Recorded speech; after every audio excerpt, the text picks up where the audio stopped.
sok diwarai tata krama. Bagong mburimu iki sapa? Weh. Wah, Om. Sorry dek minggu aku ora neng kayang. Ayo memuda-mudi ki ana piknik dhewe, dadi aku ora iso piknik nang kayangan. Aku biasane ra sok pamit to. Bathara guru ki aku nek nang kono ki nek nyeluk Om. Aku nek piknik nang kayangan, ngono kae lho. Semar, Kakang Semar iki piye kok kaya Bagong Wedan iki Bathara guru kok anggepe karo kancane piye? Piye?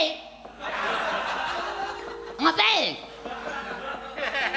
Kong ora edan. Iki dong apa iki? Kono kawan Bagong iki mau Pandhawa entuk wahyu. Lho, jare anake lara. Iya. Kairak wahyu sinden.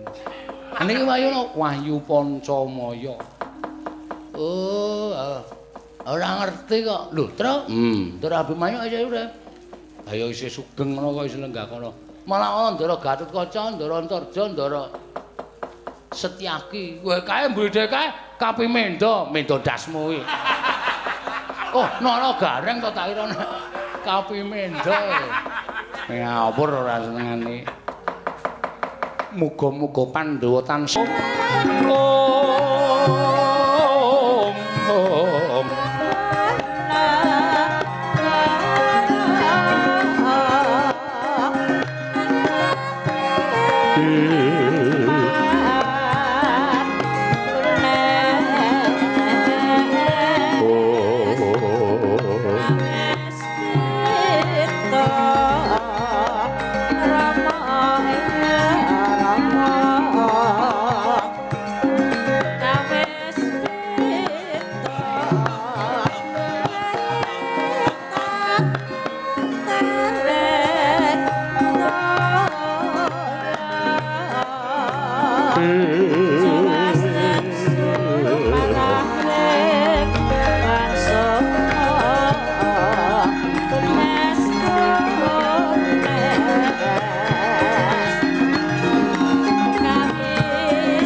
Koten prayitna semuriris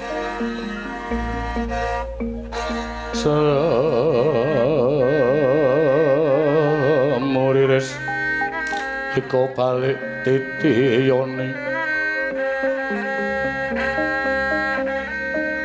oh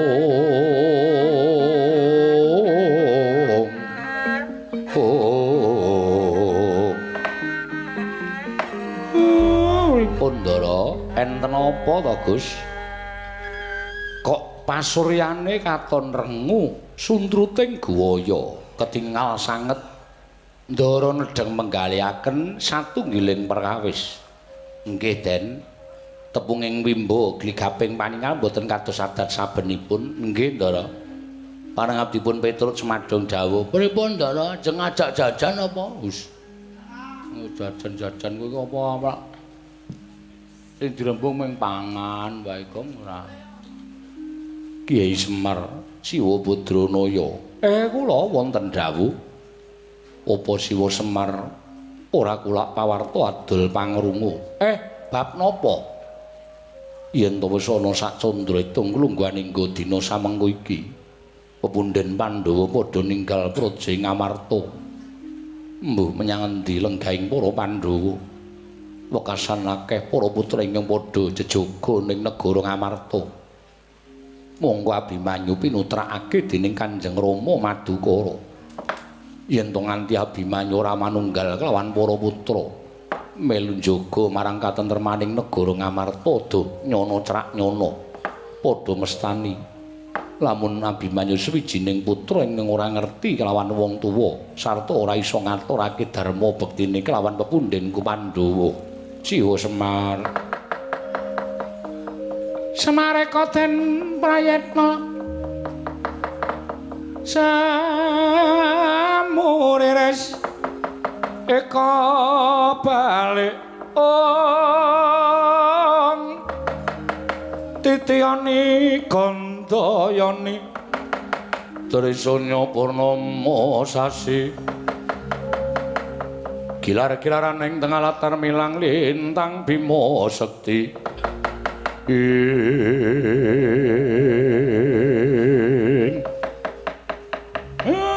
lah kersane niatku mung bakal nyawiji lawan para putra Pandhawa ingkang mapan ning Praja Ngamarta. Niku prayogi Ndara. Niku apik, niku becik, mboten ninggal dhateng kewajiban kasatriyan. Anak mojone ingkang keri Kakang Semar.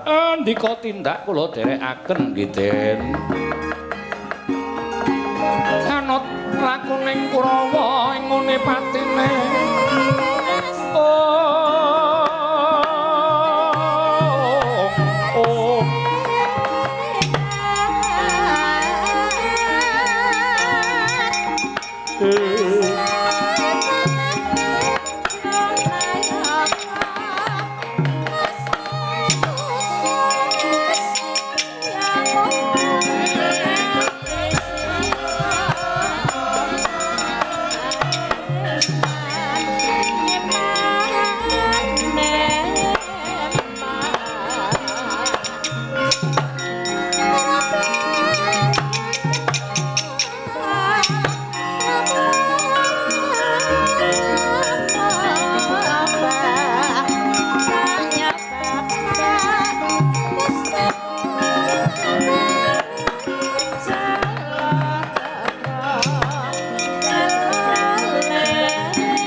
Pandhawa tata Katiwisraya Indriyaksa Sara Maruta Pawana Bana Margana Samirana lan Waryayang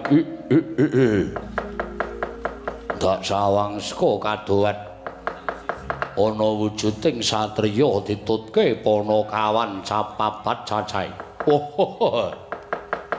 Ora bangling iki anut umbya ingkang padha ngrasani yen to anak Madukara aran Raden Abimanyu ora bakal gawe macak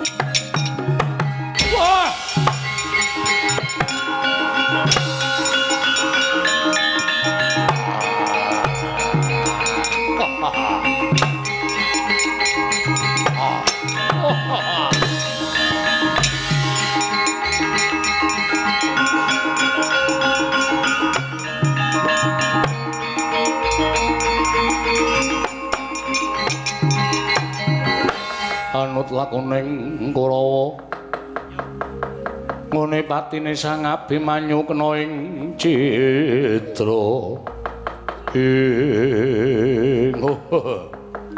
aja kaget aku ingkang merpeki lawan kowe Raden ana wujuding Nalindra Yaksa kowe sapa mburi saka ing Guwa Kirata Prabu Gorodahana Prabu Gorodahana ya dasar kepara nyata ana wigati apa dene kowe merpeki lawan lakune Abimanyu ora usah dadak mbok tutup-tutupi sarta aku bakal prasaja karo kowe Raden yen to Gorodahana manjing dadi sumitraning Sinuwun Prabu Ngastina bakal Sri Nugraha kasengkake ngaluhur saya kuncara lan dadi nayaka ing Ngastina yen to aku bisa ngrangket Pandhawa sarta gawe patining Pandhawa apa dene gawe patine anak-anak Pandhawa sumurupa yen to kabeh dulur-dulurmu sing padha jejaga ning negara Ngastina wis kepikut dening aku mung kari ngenteni patine dulur-dulurmu Abimanyu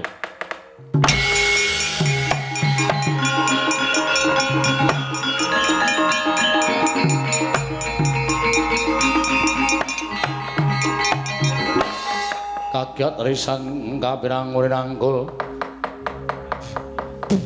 rinangkul kinempet kempet dosang ngerknaning bawana ing nggugu karepe dhewe yen to pancen kaya mengkono gage babarna pisan Abimanyu utang nyawa nyaur nyawa utang loro nyaur loro dulur-dulurku ora mbok luwari saka pakunjaran aja takon dosa njaluk mati cara kowe tak sembadani kowe Gorodahana wah gaglak limpamu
karepe dhewe. Ora mukal yen dulur-dulurku padha kepikut marang Guru Tahun. Mangapa kira-kira kowe kuwagang nadahi jemparingi Abimanyu Guru Tahuna?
Dewasan Pak.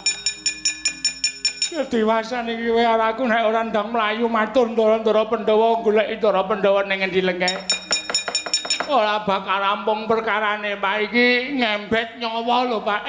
Petro eneng apa? Eneng apa lah kok gugup pucet raimu ngetutke Ndara Abimanyu.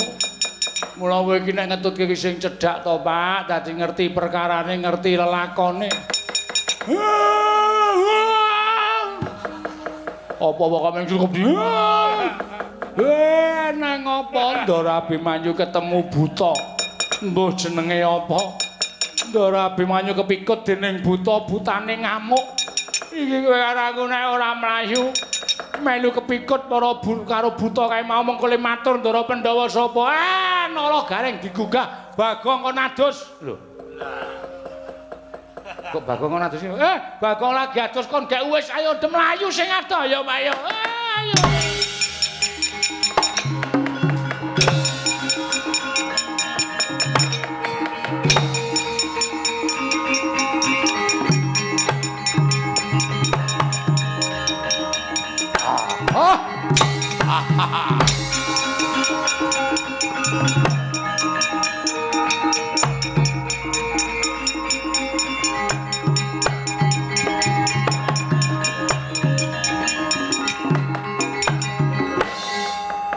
Pono kawane padha sifat kuping. Ora ana ingkang padha wani methuke karo aku ya. Lagune Nata Ndarawati karo Nata Mandraja nganti kadohan. Prabu Kresna mesti weruh menyang endi dununging para Pandhawa.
sumubang pangaruna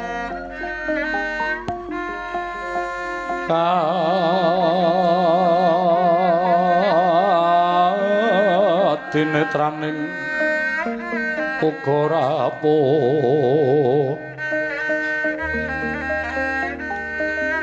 sabdaning kukila ring kanikara saketar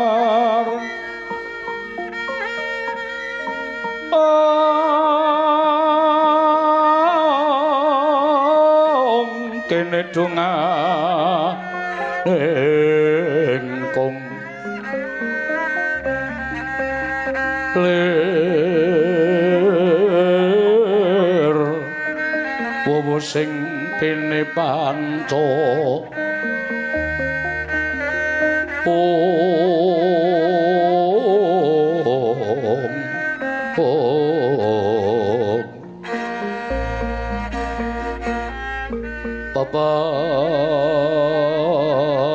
toking hayam wono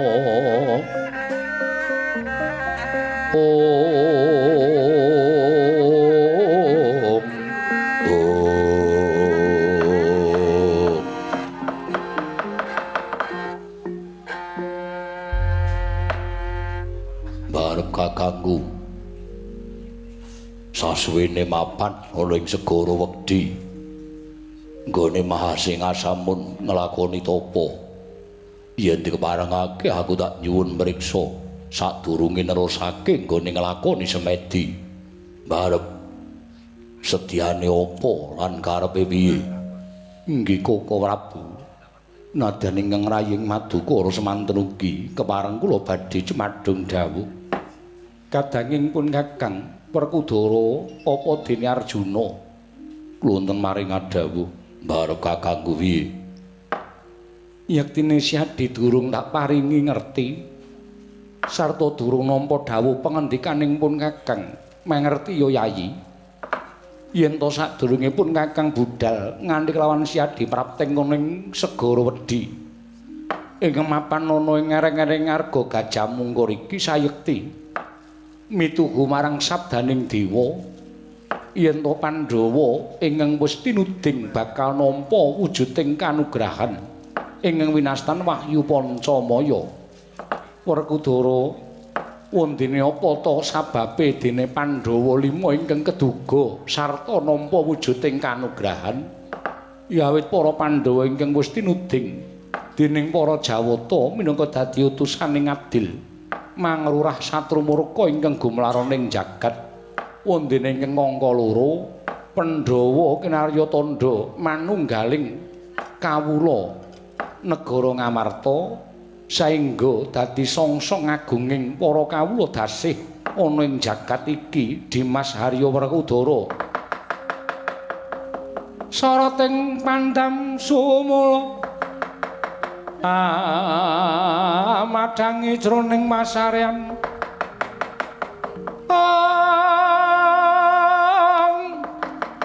ngenangi wadana katon remu-remu kalingan ngangreng sang diamanah engkung sumungkem kuling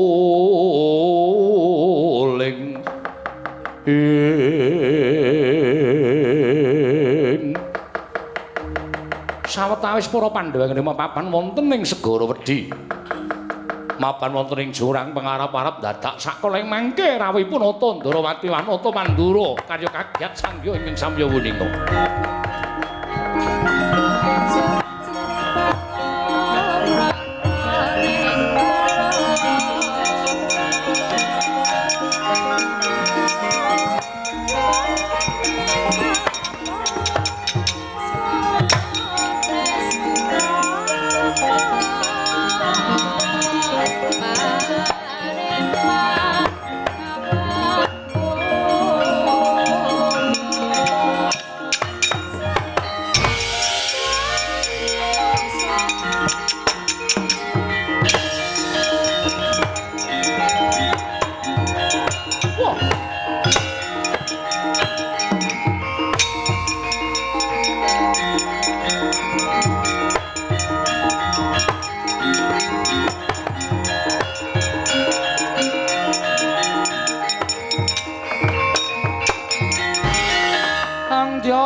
mangung siring sata Kurawa kambaung gesru katite merut layut sagung praratu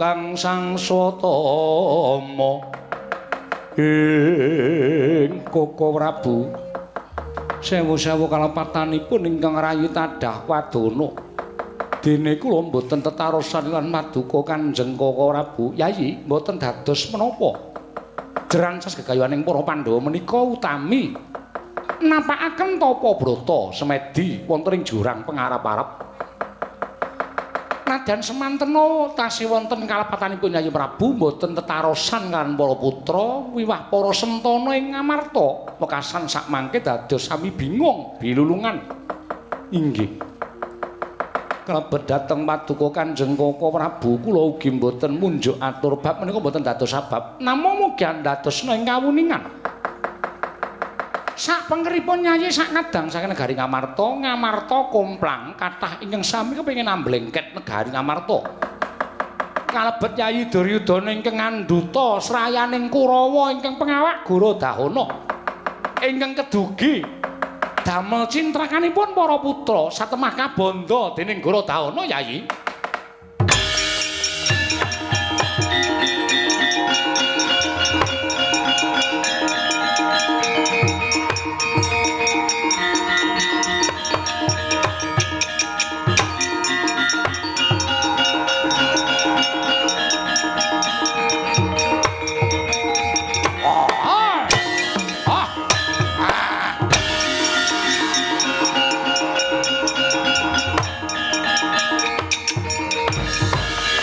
Pandhawa tata Katiwisraya Indriyaksa Sara Maruta Pawana Bana Margana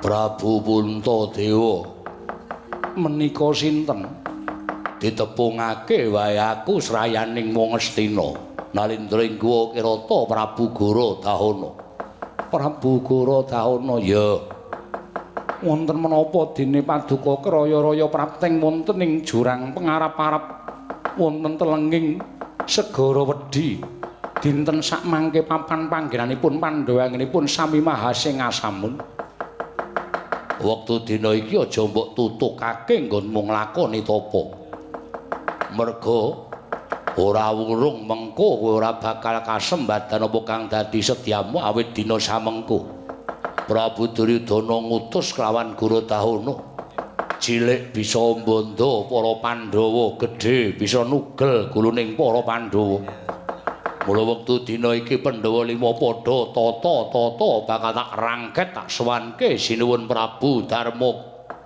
Duryudana ana negara Ngastina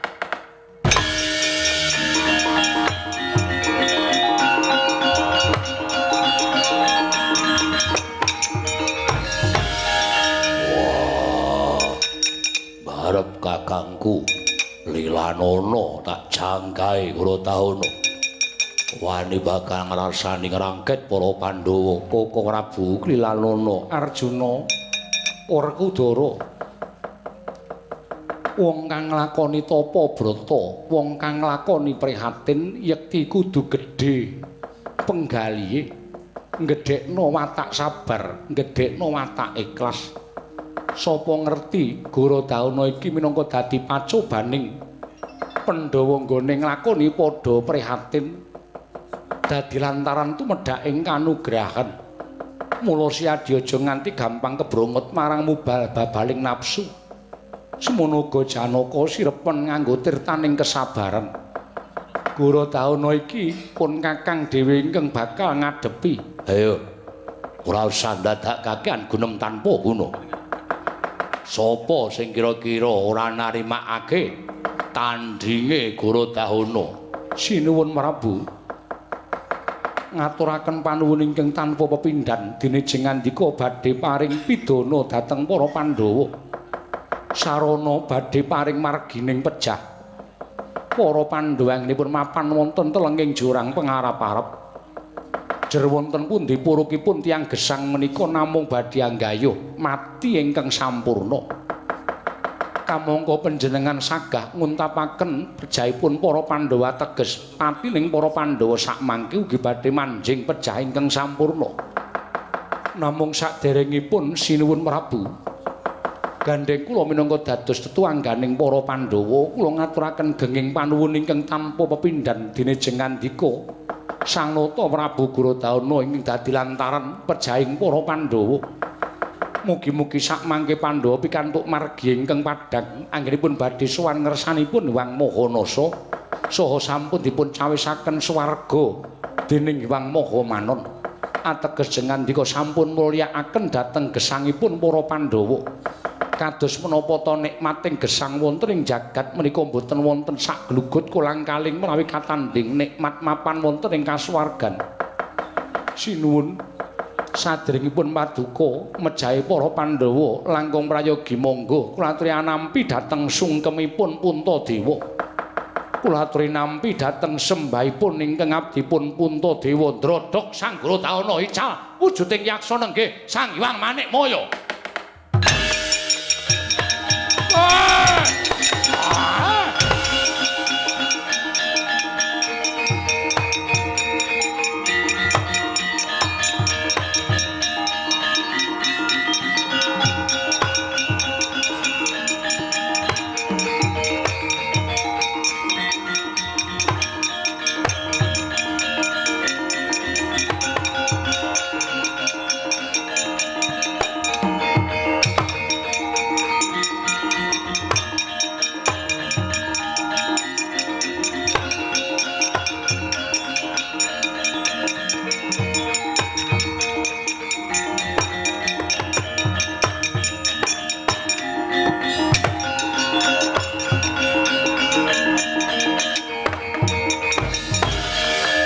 Kang nyarewang sit pindha kumbang angat saping madu sarining tawang susuh angin ngendi nggone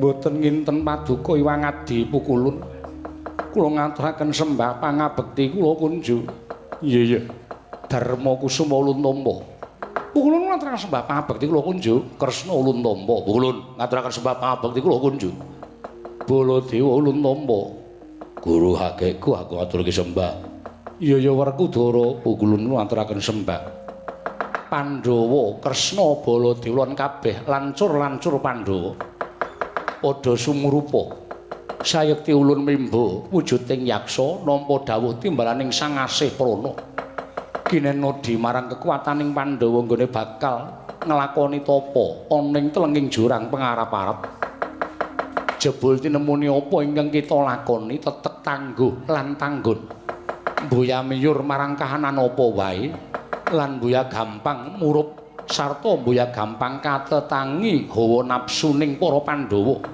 ingkang mengkono kula Puntadewa wis sak mesti lamun kita lan para Pandhawa ingkang padha kumpul ana ing jurang pengarap-arap iki nampa marang kanugrahan ulun ingkang winastan Wahyu Pancamaya Pandhawa.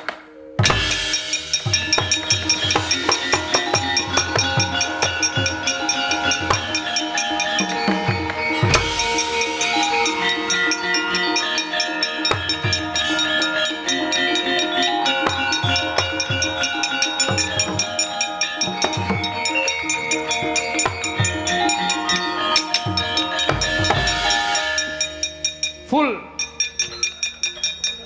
tempat duduk full ora ana nggon meneh lamit teng mriki Petro ora edan aku ratu oh yo ngono kula niku ya abdi arep apa tekan kene matur ngaturaken duta Pengawung lho duta kongkonan Pengawung Rajapati sapa sing tekaning pati Ndara Abimanyu wah kalah karo Gorodana iki sapa iki lho kok iso nang kene? Kok iso nang kene? Mula ki sesuk meniki ora mampir cakruk micek. Ya Pak, kowe iki mau tak jak mlayu mampir cakruk turu barang. Ha iki lakone wis rampung ngene piye? Matur ning sing diaturi wis lenggah ning kene iki. Wah, isen. Petruk ngapa ning ngono ki, Pak? Duh. Ki Lurah kula menika nadyan awon-awon pendhita. Ora bubuti rambutmu meneng. Inggih. Kono mlaku-mlaku sik tusia kono. Pot anu cucul iket sik kono ndisiki kanca-kanca.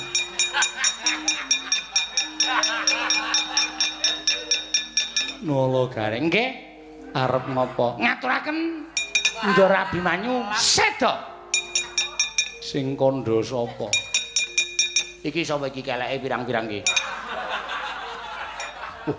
Iki kulon Bathara Guru to. Ngaturaken sembah pangabekti kula kunjuk Bu Kulun. Iya Nala Gareng sing ati-ati. Full tenan iki nggone kebak tenan. Mburi dhewe ra masalah.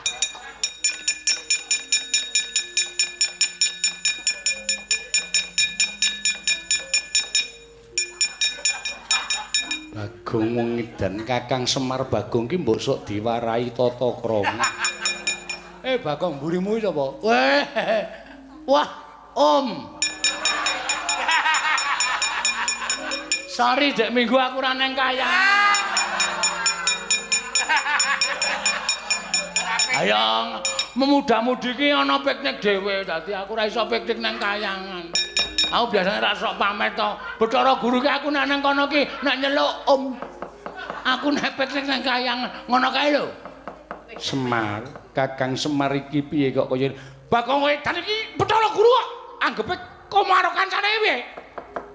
Piye? Ngapain? Kok ora edan. Iki dong apa iki? Kono kawan Bagong iki mau Pandhawa entuk wahyu. Lho, jare anake lara. Iya. Kairak wahyu sinden. Niki wahyu Pancamaya. Oh, ora ngerti kok. Lho, Tru? Ndara Abimanyu aja udah. Ayo isih sugeng ngono kok isih lenggah kono.